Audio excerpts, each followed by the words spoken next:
보통 우리가 무언가를 잊어버렸다고 말할 때 사실 그건 되게 일상적인 해프닝이잖아요. 뭐 차키를 어디 뒀더라 하거나 오늘 미팅 시간이 언제였지? 같은 아주 단순한 정보 누락이죠. 네, 그렇죠. 피곤해서 그렇다며 가볍게 넘기곤 하죠. 맞아요. 그런데 만약 우리가 잊어버린 게 내 자동차 키가 아니라 그 나 자신이 누구인가, 혹은 내가 왜 존재하는가 하는 아주 근원적인 감각이라면 어떨까요? 와, 진짜 무거운 질문이네요. 그러니까요. 항상 배우고자 하는 호기심 많은 청취자님을 위해 오늘은 철학과 신학, 그리고 고대 신화가 교차하는 아주 흥미로운 지점으로 안내하겠습니다. 네, 이번 심층 탐구에서는 요한복음 14장 6절 텍스트하고요. 마르틴 하이데거의 존재론, 그리고 고대 그리스 신화가 결합된 심도 있는 분석들을 다룰 텐데요. 정보가 넘쳐나는 현대사회에서 우리는 왜 끊임없이 그 공허함과 길을 잃은 듯한 감각을 느끼는지, 그 이유를 망각과 진리라는 개념을 통해 파헤쳐보면서 존재의 회복이라는 통찰을 전해드리려고 합니다. 네, 진리가 무엇인지 알기 위해서는 먼저 우리가 처한 진리가 상실된 상태, 즉 망각에 대해 짚어봐야 하는데요. 그래서 그 고대 그리스 신화 속 저승인 하데스의 지형도를 좀 흥미롭게 살펴보려고 해요. 자료를 보면 죽은 영혼들이 건너야 하는 5개의 강이 나오거든요. 스틱스, 알케론, 플레게톤, 코키토스 이렇게 4개 강이 먼저 등장하죠. 네, 이름만 들어도 진짜 무서운 게 증오, 비탄, 불타는 분노, 끝없는 통곡을 상징하잖아요. 영혼이 막 찢겨나가는 듯한 고통이 느껴진달까요? 지상에서 겪은 가장 극단적인 감정들이 죽음 이후에도 생생하게 이어지는 서사들입니다. 영혼들은 배신이나 슬픔을 끊임없이 되새김질해야 하죠. 끔찍하네요. 그런데 고대인들이 묘사한 진정한 공포는 사실 이 4개의 강에 있지 않았습니다. 가장 두려워했던 최악의 강은 마지막에 등장하는 레테, 즉 망각의 강입니다. 아, 레테요. 근데 사실 현대인의 감각으로 보면 차라리 레테의 강물을 쫙 마시고 모든 고통을 그냥 잊어버리는 게 낫지 않나 싶기도 하거든요. 앞선 강들이 주는 통곡은 너무 아프잖아요. 바로 그 지점이 신화가 던지는 아주 날카로운 통찰입니다. 비탄이나 분노가 아무리 고통스럽더라도 최소한 내가 지금 아프다는 감각은 살아있다는 뜻이거든요. 아, 나와 타인의 관계나 나의 고유한 역사가 아직 유지되고 있다는 증거군요. 그렇죠. 고통의 주체로서의 나는 생생히 살아있는 겁니다. 반면에 레테의 강은 물리적으로나 심리적으로 완벽한 정적 속에 흐릅니다. 바람 한 점 불지 않고 어떤 소리도 안 들리죠. 무의 세계네요, 완전? 네. 이 강물을 마시는 행위는 평화로운 안식이 절대 아닙니다.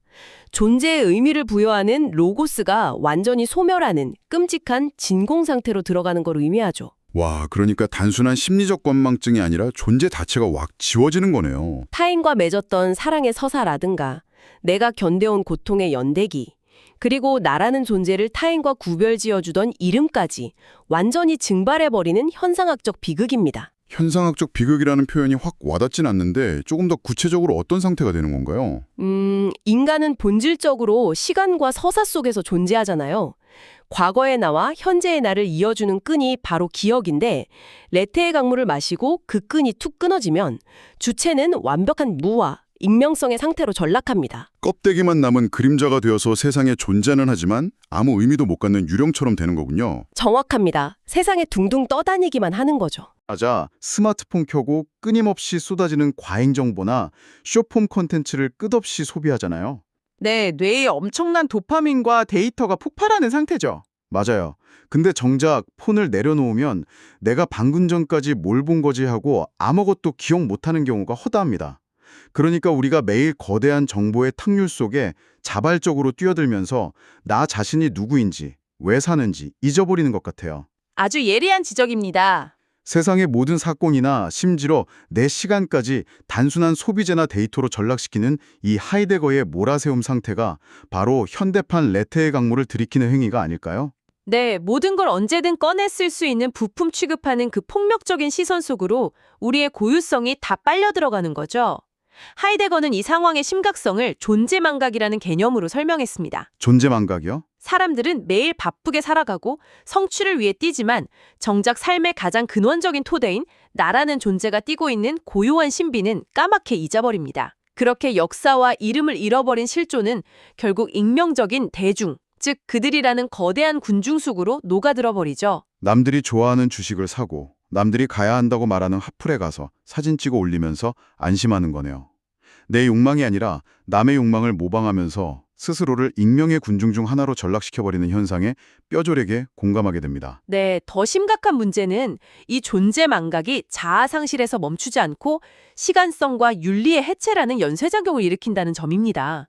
기억을 잃는 것과 도덕적 책임이나 윤리가 무너지는 건 어떻게 연결되는 건가요? 윤리나 책임이라는 개념 자체가 과거와 현재의 내가 이어져 있다는 전제 하에 성립하거든요. 내가 어제 누군가에게 상처를 줬다는 걸 기억하는 자아만이 오늘 죄책감을 느끼거나 책임을 질 수 있죠. 레테의 강물을 마시면 과거라는 기원을 잃어버리니까 남는 건 파편화된 현재의 찰나적인 쾌락과 막연한 불안뿐이겠네요. 그렇죠. 연속성이 없으니 책임도 없고 회개나 성찰 자체가 불가능해지는 메커니즘입니다. 고대인들이 왜 레테를 하데스 최악의 강으로 여겼는지 아주 명확해지는 대목이죠. 책임질 수 있는 주체가 아예 사라져버린다는 뜻이군요. 그렇다면 매일같이 스마트폰이라는 레테의 늪에 빠져 익명성의 군중 속을 헤매는 우리는 도대체 어떻게 이 망각에서 벗어날 수 있을까요? 네, 여기서 오늘 살펴볼 텍스트들이 공통적으로 주목하는 핵심 단어가 등장합니다. 고대 헬라어로 진리를 뜻하는 알레테이아입니다.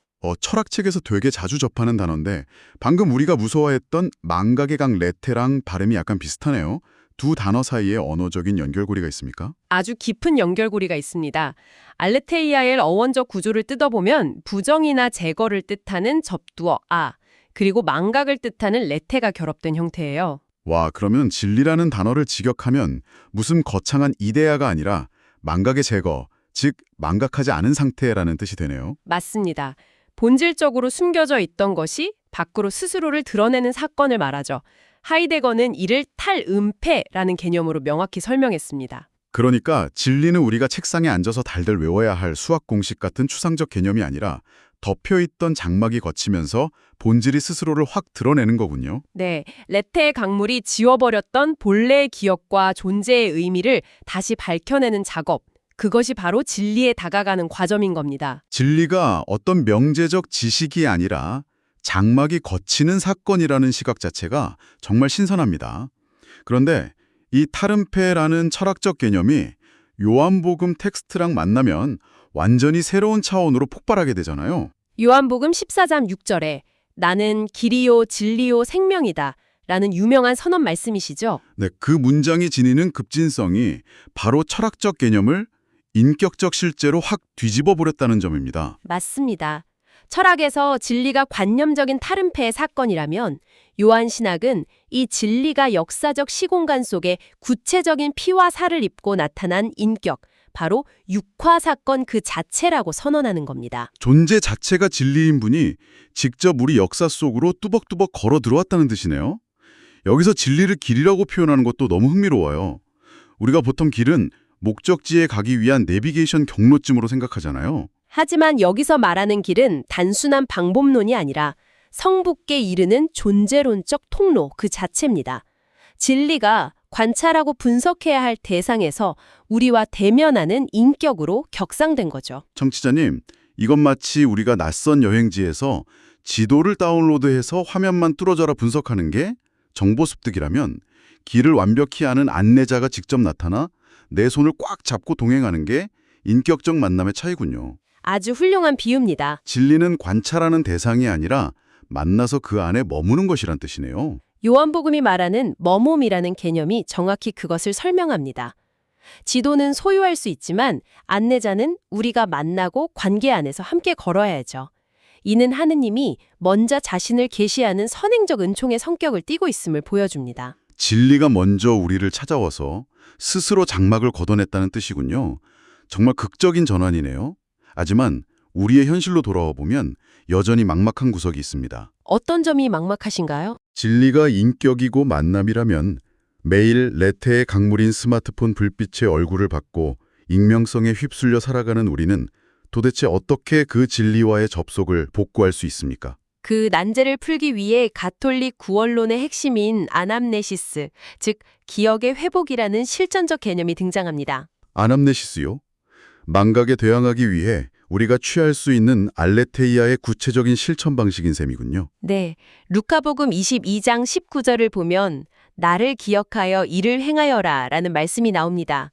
여기서 요구하는 구원은 뇌에 새로운 교리 데이터를 입력하라는 게 아닙니다. 단절되었던 관계를 기억을 통해 회복하라는 초청이죠. 그런데 기억하라는 말을 들으면 약간 낭만적인 오해를 하기 쉽거든요. 2000년 전에 그런 분이 돌아가셨지 하고 감상에 젖는 추억팔이 정도로 생각할 수 있잖아요.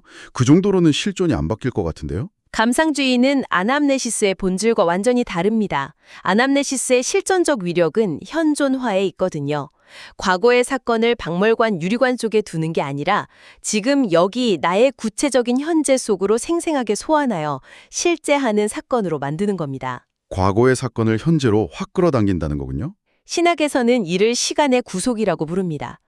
일상적인 시간은 그저 흘러가고 소멸하지만 아남네시스를 통해 과거의 영원한 사건이 나의 현재와 접속되는 순간 끊어진 시간을 다시 잊게 되는 거죠. 죽어가는 시간이 생명을 얻는 겁니다. 와, 그렇다면 가톨릭 미사에서 성체성사가 왜 그토록 절대적인 위치를 차지하는지 확 이해가 됩니다. 단순한 옛날 이야기의 동호회가 아니라 빵과 포도주라는 물질을 내 입으로 씹고 삼킴으로써 2000년 전의 사건을 내 몸의 세포 하나하나로 스며들게 만드는 사건이잖아요. 완벽하게 이해하셨습니다.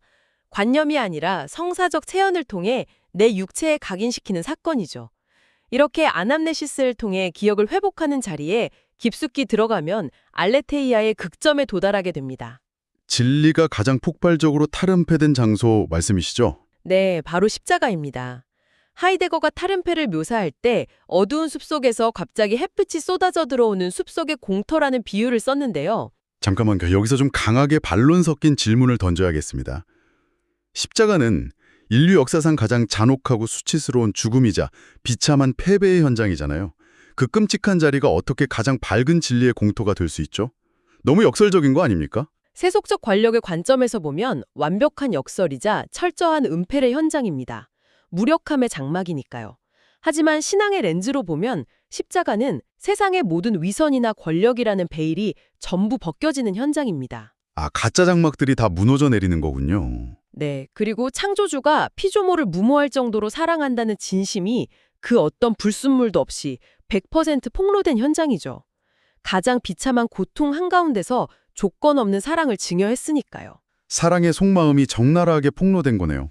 그래서 요한복음 19장 30절에 다 이루어졌다는 선언은 내 인생 망했다는 절망이 아닙니다. 감추어져 있던 신적 신비의 속마음이 완벽하게 열렸다는, 은폐의 장막이 영원히 찢어졌다는 탈은폐의 완결판이자 선언인 겁니다. 그 설명을 들으니까 겉보기엔 가장 짙은 어둠이었던 그곳이 왜 본질적으로는 눈부신 습속의 공터일 수밖에 없는지 완전히 납득이 됩니다. 모든 걸 내어주었기에 감출 게 없는 투명한 진리의 현장이었네요. 이 논의들을 꿰뚫어보면 성서가 말하는 죄의 본질도 완전히 다르게 보입니다. 윤리적 도덕적 실수가 아니라 존재의 근거인 하느님을 까맣게 망각한 성태, 즉 우리가 처음 말한 레테의 상태 자체가 본질적인 죄입니다. 그렇다면 구원이란 우리가 엄청난 노력을 기울여 지식을 쌓는 게 아니군요. 잃어버린 기억을 나를 먼저 찾아오신 진리인 알레테이어와 손을 맞잡고 삶에서 능동적으로 재현하는 아남네시스를 통해 되찾는 것이네요. 네. 진정한 자유는 길 잃은 나를 찾아온 안내자의 손을 꽉 잡고 내가 본래 누구의 사랑받는 존재였는지 기억해내는 것에 있습니다. 청취자는 우리가 살면서 길을 잃고 방황하는 이유는 우리가 바보라서 혹은 정보가 부족해서가 아닙니다. 너무나 바쁜 일상이라는 레테의 강문을 마시며 우리를 무조건적으로 사랑하는 그 인격적 존재를 잠시 깜빡했기 때문입니다. 네, 쉴 새 없이 흘러가는 정보 속에서 우리는 쉽게 망각에 빠지니까요. 몰라서 헤매는 게 아니라 잊어버려서 길을 잃은 거라면 해결책은 다시 기억해내면 되는 것이죠. 그렇다면 오늘 심층탐구를 마치기 전에 청취자 여러분 스스로 고민해 볼 만한 여운 깊은 질문을 던지고 싶습니다. 좋은 질문이 될 것 같네요. 오늘날 실리콘밸리 기업들은 AI를 통해 우리의 모든 데이터를 다 기억해 주겠다고 합니다. 하지만 정작 이 무한한 정보의 시대에 우리는 가장 중요한 나라는 인간의 존재론적 기억은 잃어가고 있는 게 아닐까요? 이 아이러니 속에서 나를 익명의 군중이 아닌 진짜 이름으로 불러주는 목소리를 듣기 위해 오늘 하루 여러분이 선택할 단 하나의 기억의 닷, 즉 아남네시스는 무엇입니까? 알고리즘이 떠먹여주는 정보의 탕류에 휩쓸려 여러분만의 숲속 빈 공터를 잃어버리지 않기를 바랍니다. 오늘 심층탐구는 여기서 마치겠습니다. 함께 사유해 주셔서 감사합니다.